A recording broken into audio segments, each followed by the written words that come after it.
Addressing the conflict in Ethiopia. The role of the Geneva Convention. The conflict between the Ethiopian government and the TPLF in the Tigray region has led to a dire humanitarian crisis. Reports of human rights abuses, including killings and forced displacement, have raised concerns about the violation of international humanitarian law. The Geneva Convention provides a legal framework for the protection of individuals during armed conflicts. Establishes rules regarding the treatment of prisoners of war, the wounded and sick, and civilians. These rules aim to minimize suffering and ensure basic human rights are respected. The Geneva Convention prohibits acts such as torture, cruel treatment, and indiscriminate attacks on civilians. It also establishes rules regarding medical care, humanitarian aid, protection of cultural property.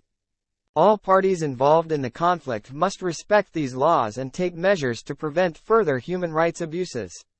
States that are party to the Geneva Convention are legally bound to comply with its provisions.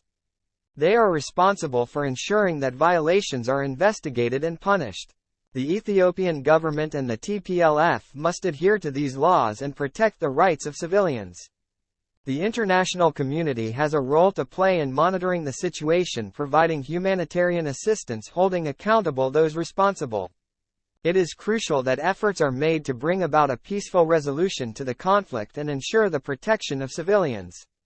The conflict in Ethiopia has resulted in a dire humanitarian crisis. The Geneva Convention serves as a crucial framework for protecting civilians and upholding human rights. It is essential that all parties involved in the conflict adhere to its provisions. The international community must support efforts to bring about a peaceful resolution and ensure the protection of civilians.